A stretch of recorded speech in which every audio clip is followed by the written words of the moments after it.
Hi, welcome to Brack, Box on the Box, Rock and Celluloid. I'm Edward Box. Remember to share and subscribe if you enjoy these videos.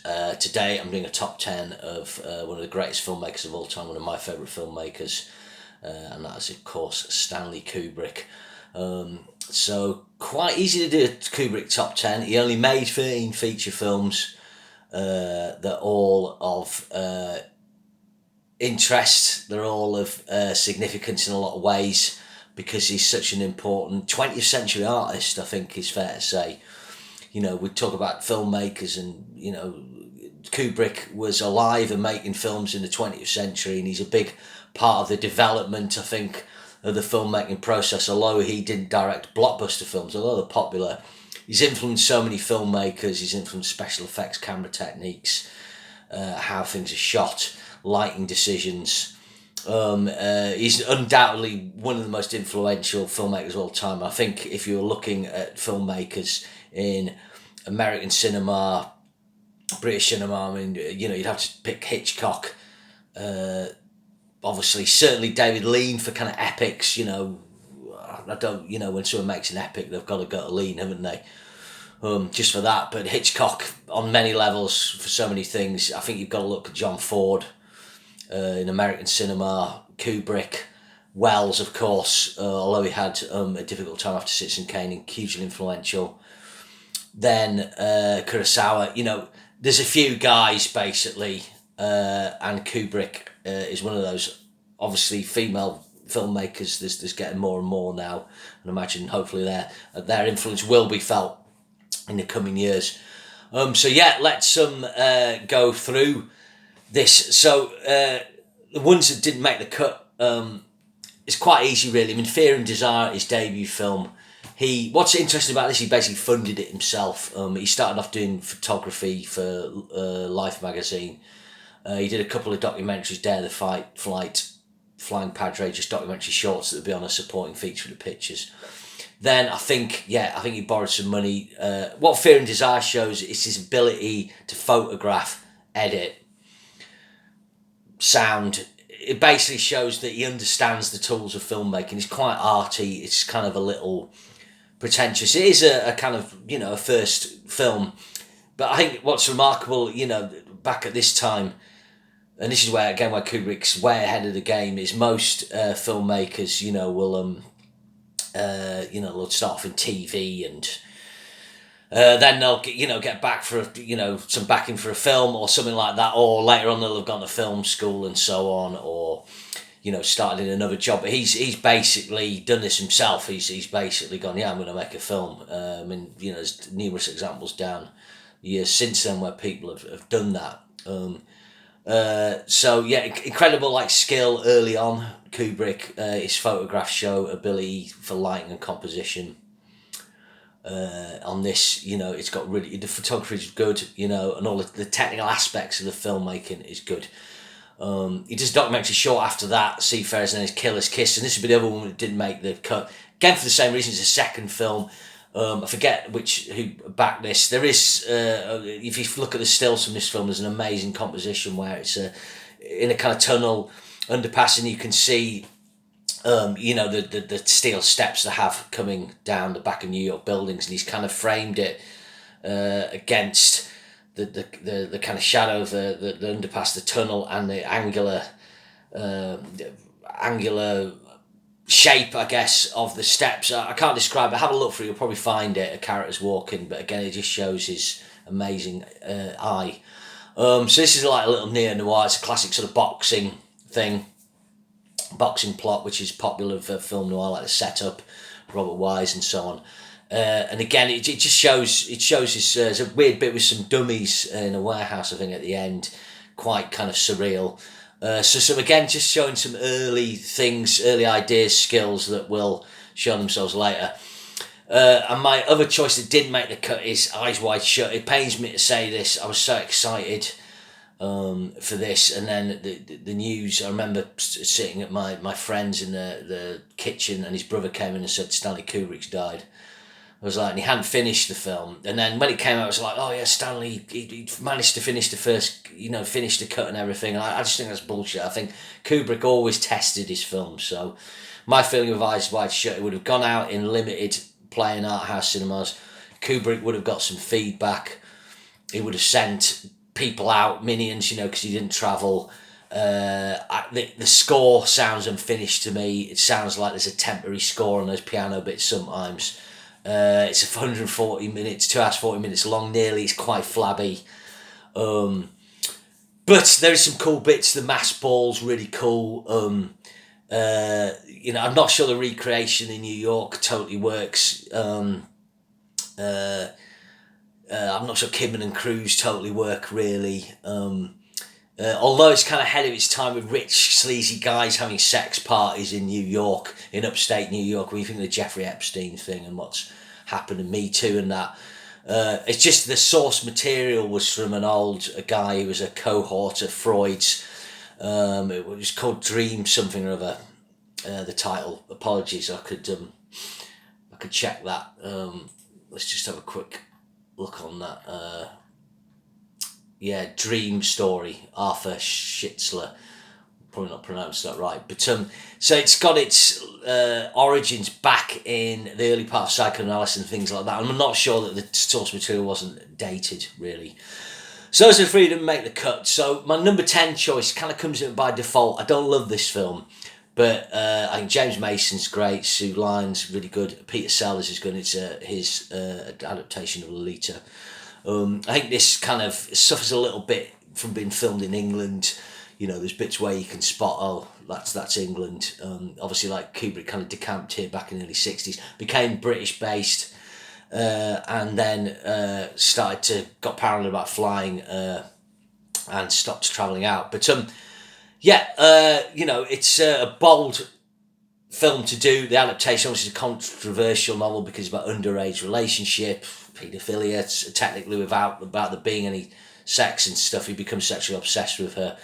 And then obviously that's entered the popular vernacular, having a Lolita complex or a Lolita type description. You probably get that more, a few years ago. You wouldn't sort of get references to that kind of vernacular now or language, basically because, people know better and should know better and should have always known better. But that's my number 10 choice. I've not seen it. I've seen it a few times, but I've not seen it for a long time, so I haven't made a modern assessment. My number 9 choice is A Clockwork Orange.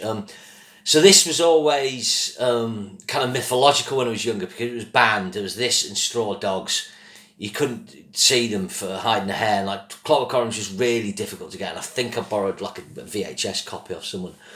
I'd seen stills from it, and I found those really exciting and invigorating. When it came to watching the film, it wasn't what I expected. It kind of, even though it's a sci-fi, dystopian sci-fi, I felt like it kind of sat in more with gritty early 70s sort of realism and in some respects, particularly with the depiction of the estate they live on. It didn't seem that futuristic, and then you've got the weird language and the outfits were, I love the Droog outfits. And the depictions of violence are very stylised. It probably doesn't seem that violent now, although some scenes obviously are, particularly when the woman's assaulted with the giant's penis. I think hay fever. I think the first half of it works better for me up until Alex's capture. The bit where he's brainwashed, although, striking scenes with his eyes prized on, really horrible. Actually scratched his corneas doing that. Malcolm McDowell, who gives a brilliant performance. I just find this sort of the progression from there less satisfying, but the prediction of the gang culture is cool. But there's a weird bit where they're driving along in the car, and it's kind of got really bad back projection. And then you got your classic Kubrick sort of lighting in the house where David Prowse is taking care of Patrick McGee and so on. An important 1970s film for sure, a big hit. It was, people forget how big a hit this was. It grossed $114 million back in 1972. What would that be now? Half a billion, sorry. Amazing. So people forget actually Kubrick's a successful director as well. He didn't do blockbusters, but okay, so that's my number 9 choice. My number 8 choice, and again, might be surprised it's been Clockwork Orange, but it's The Killing. So I think it's his first great film. You can see its influence on a film like Reservoir Dogs. because it's kind of done after the heist is happening. You got the flashback structure. Sterling Hayden's really good. It's just got clever storytelling technique. I mean, it's almost, the amount of things now, films that have flashback structures and clever editing and timelines, and it just shows how way ahead of the game he was. It's lean and mean. I think it's about 90 minutes, is it? Just checking, 85 minutes. And it starts to bring in some of his themes, that best laid plans, that human beings can kind of strategize and control things, but something arbitrary and chaos like will come in and undo him. And I think he's the lock on his case comes undone, all the money flies out, if I remember rightly. So that's my number 8 choice. Coming at number 7, this is a great film. I think it's debatable whether we can say it's a full Kubrick, and it's Spartacus. So the reason for that is I think Anthony Mann was originally directing this. And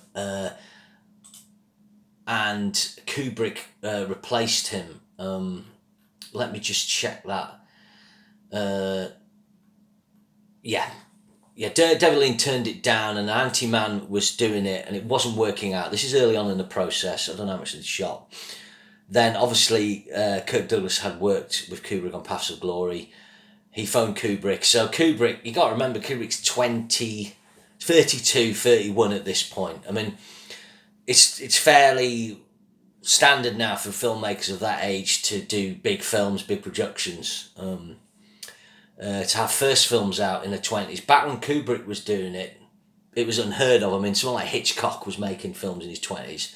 The guy's an extraordinary talent, and he's doing this massive production, big star-studded epic, an amazing cast in this. Kubrick, Gene Simmons, Charles Lawton, Peter Ustinov, John Gavin, Tony Curtis. Budget 12 million, box office 60 million. I mean, if we released it now, what would you, 10, 11, 12, it'd be grossing sort of, $700 million, probably more with the Chinese market and so on. The biggest box office hit of its day. But the thing is, you can see that it's got the kind of studio element. It's not as Kubricky. Obviously, it's not his choice of cinematographer. I think he might have not always got on with Russell Metty, probably because Russell Metty saw him as an upstart. Russell Metty shot Touch of Evil prior to this, so that was one of the films he did prior to this, by Orson Welles. But it's great. I mean, the battle scenes great, and he had dying zones. If you go online, you'll probably find photographs of guys numbered. So when people have been killed, they had numbers on them, and then he could shout out the number, or can you do this, can you do that? He did that classic thing when he marshals a troop, had a big crowd scene, he's got a loud hailer. And that's one of the things about Kubrick. Even though he's a very progressive filmmaker and ahead of his time, he's also in a tradition of silent filmmakers and pure filmmaking, and he enjoyed that side of the process. Really cool Alex North score. Alex North actually did a score for 2001, but Kubrick scrapped it and used obviously the classical pre-existing music score.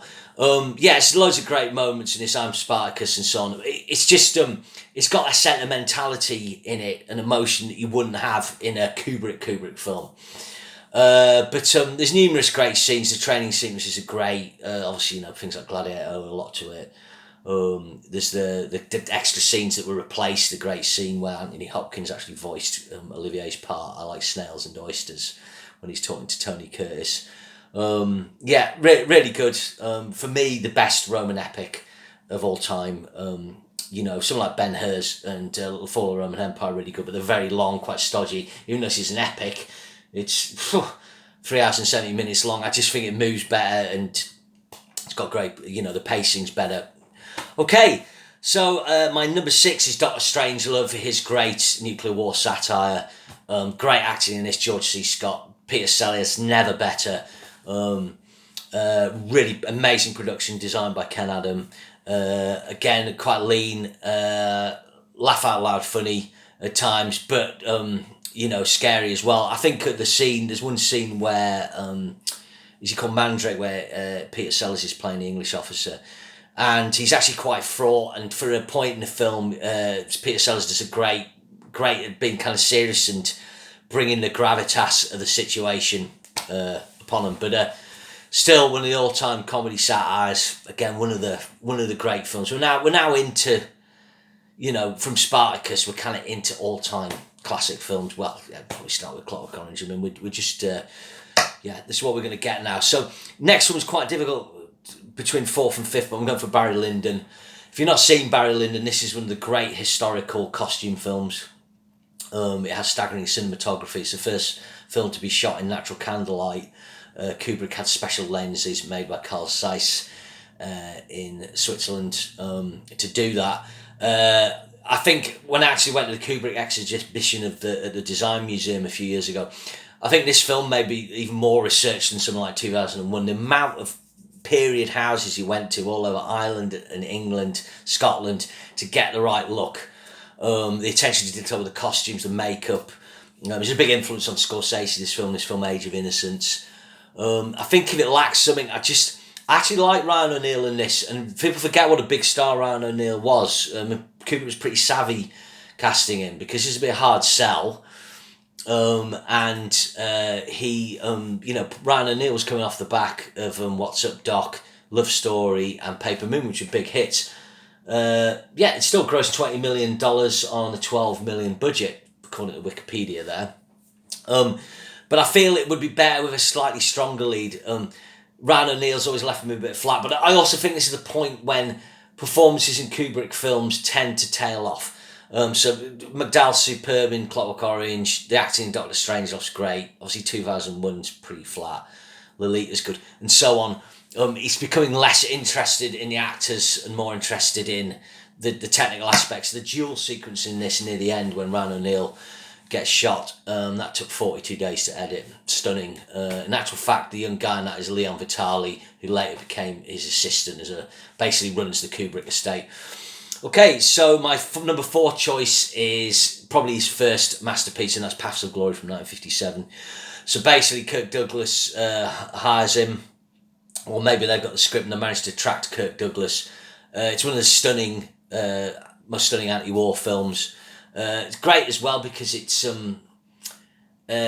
quite short. It's really lean enough. 88 minutes. I mean, it's so effective in showing that depiction of the officer class. It's got incredible tracking shots. He put board down, probably thick plywood in the trenches, and that camera tracks through the trenches. And now you see stuff like that all the time, but you just didn't get that, before Stanley did it, Great, really good battle scenes, probably done on a slightly lower budget. Kirk Douglas probably never better, or certainly one of his finest performances. All the cast's really good. And just kind of really, such morally bankrupt people in it. It's actually banned in France for many years. Superb film, check it out if you've not seen it. My number 3 choice is a film. I was over at my relatives recently, and my cousin said, there's something about this film. Whenever you flicking the channels and this is on, you just have to watch it. And it's The Shining. So when I first saw this film on VHS back in '85, I didn't really get it. And it's not scary. I don't consider this a scary film, although I can understand why it gives people the heebie-jeebies. But I just think the images are just so, I hate to use the word iconic, but they're kind of some of them are endemic in culture now, in cinema culture. It's just got the classic Steadicam shots. This is not the first film to use Steadicam, but I think it's the first film to use it really effectively. And they flip the camera upside down on the Steadicam, so they get the low angle shots, and you got that fantastic sound of Danny's little trike, I suppose, going over the carpet and onto the floor. The image of the 2 young twins in the corridor, amazing. And I think the set design on the Overlook Hotel is one of the staggering achievements in all cinema. It's just such an amazing creation, and I think that's great. I mean, it's on the back of a studio lot, but it just feels like you're there. If you ever see sort of pictures of the Overlook Hotel as a set, behind the artifice, it really is stunning. And this film actually cost 19 million. I actually thought it cost more than that, but it grossed 47 million. So again, still making money. I'm not sure what I think of Nicholson's performance. I think this is a stage where Kubrick's starting to get in long takes, where he's demanding 50 takes and looking for that weird magic. I think Jack's kind of mad going in, and I think this is the first film where he kind of starts to become Jack. Before that, he's kind of more of a character actor. And I don't always warm to Shelley Duvall's performance, although I think she's badly treated by Kubrick on the set. There's bits of when he's shouting and saying Jesus Christ, and I think it affected her pretty badly. But he shows fantastic skill with a young kid in it, Danny Lloyd. In the sequence in the maze at the end, he used silent film techniques because it was just going to be overlaid with scores and sounds. So he basically had his big loud hailer, and he was just shouting out directions to young Danny, right, turn your back, run and stuff. And he apparently, Kubrick really loved that. Technical tour de force, got the blood coming out of the lifts as well. Undoubtedly a film where people, even if they've not seen the film, they probably know some of the images if they saw it. So the next film coming at number 2 is Full Metal Jacket. This was like not the first Kubrick film I saw, but it was the first film I saw where I was aware, oh, this is Stanley Kubrick directing this. I think this is the first film I saw where I was aware that, the director could have a style and a way with the camera. There's the bit at the start where Ali Emery is walking round in a circle, around the recruits in their dormitory. Fantastic. I always used to prefer the first half of this and always found the second half a little less satisfying. But as I've gone on, I think the second half's stunning as well. The recreation of, the urban Vietnam War's great. There's a great bit where the camera's tracking across and following the soldiers, and the attention to detail is just staggering. I think the only thing that really lets this film down a bit, I mean, it's got that streak of misogyny. Now, I'm less comfortable seeing the kind of scenes with a young prostitute. Now, we used to love quoting it when I was kids, but I've been to Vietnam myself, and you kind of really feel for the people there caught up in all this. Great country, you get a chance to go, really lovely people. It's great. A couple of tips at the end when they shoot the young sniper. He's actually got the camera shutters 45 degrees open, don't quote me, and that creates that streaking effect. And Spielberg copied that for Saving Private Ryan. I think this is the last time Kubrick was kind of, oh wow, look, he's done that, because when he did Eyes Wide Shut, there's kind of flashback sequences in that, or sequences where Tom Cruise is imagining the sailor making love to Nicole Kidman, but it's kind of got a shuttering effect. It just doesn't look as good to me, and I think other directors by then were starting to get the jump on Kubrick with sort of the technical side of filmmaking, for me anyway. The only other criticism I got, you can tell it's shot in England. There's bits when they're going down the road and you think, yeah, that looks like, rural wherever in England, great film, endlessly quotable. Like I say, some bits I feel differently about, and I'm older and I've visited Vietnam, but kind of was in the shadow of Platoon. A Platoon film I really like, and it's a more emotionally connected, but it's a shame Kubrick didn't really get the Oscar recognition he should have. He never won an Oscar. After Barry Lyndon, he wasn't nominated, but his film's so good. So yeah, number 10, Lolita, 9, Clockwork Orange, 8, The Killing, 7, Spartacus, 6, Doctor Strangelove, 5, Barry Lyndon, 4, Paths of Glory, 3, The Shining, and 2, of course, Full Metal Jacket. So no surprise, number 1 was always going to be 2001: A Space Odyssey. Not only is it one of the most influential films of all time, it's one of the greatest films of all time. It regularly kind of makes top 10 all-time lists. Budgeted $10 to $12 million back in the day, box office $146 million. When it came out at 68, obviously it had various re-releases, but you're going to be looking at a multiplier. If it came out now, it'd definitely be grossing close to $1 billion, I would think, which is quite remarkable when you think, how strange and the poetic, and how it's kind of a non-narrative film. I think this is true. You have to kind of put this in a lineage of things like silent filmmaking and filmmaking told purely with images. This is why Kubrick's such a master. He tells stories with images. Although he spent a lot of time in his screenplays, and he saw films of having submersible blocks, and he always said you need 7 submersible blocks for a film, and those are your 7 sort of chunks that you're going to pin of your script, I guess, that you're going to pin your narrative on. Of course, he wrote his own screenplays as well. Jeffrey Unsworth does the cinematography. He's a famous British cinematographer. I should say that Kubrick films are always stunningly photographed, stunningly framed. I think Spielberg said when he looked at Kubrick, that's how he learned to do master shots, because his compositions are so perfectly symmetrical. But I'm digressing there, yeah. Stunning special effects on this. I think there's only one shot on it where the special effect looks a bit ropey. He set a permanent standard. It's a film that rewards on rewatching. The last time I watched it, I actually went to a screening of it, an anniversary screening, and I kind of found myself reaching and finding more, like in the Stargate sequence. He's almost going back over the landscapes that we see at the start with the moon watcher, the ape, and effectively it's almost like he's going back to that point in evolution, and then he's gonna get reborn again as the Star Child. So and I think the theme of the film, it's all about, someone said to me once, it's about everything in the universe is cyclical. You know, we're born, we die, new life comes.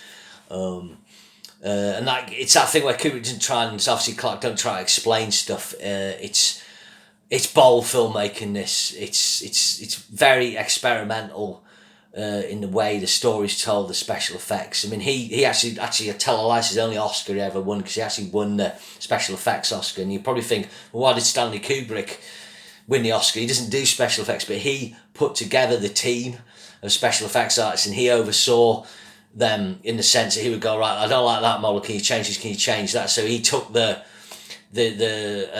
position of special effects supervisor that didn't really exist before. You in the past, you kind of had a guy who did the special effects, you know, when you see Ray Harryhausen, or the guy who did King Kong, or guys doing models. It probably should be one bloke in his studio. Kubrick had a team of guys, and now that's what happens on films. You have a special effects supervisor, usually 3 or 4 often win the Oscar. They oversee it all with a team of the computers, and those are the guys or girls that win it. But Kubrick got the Oscar because that hadn't happened before. Again, ahead of the curve. So there we go, that's my Stanley Kubrick top 10. Undoubtedly one of the greatest filmmakers ever, and his influence will continue to be felt as long as films are made. Thank you very much, cheers.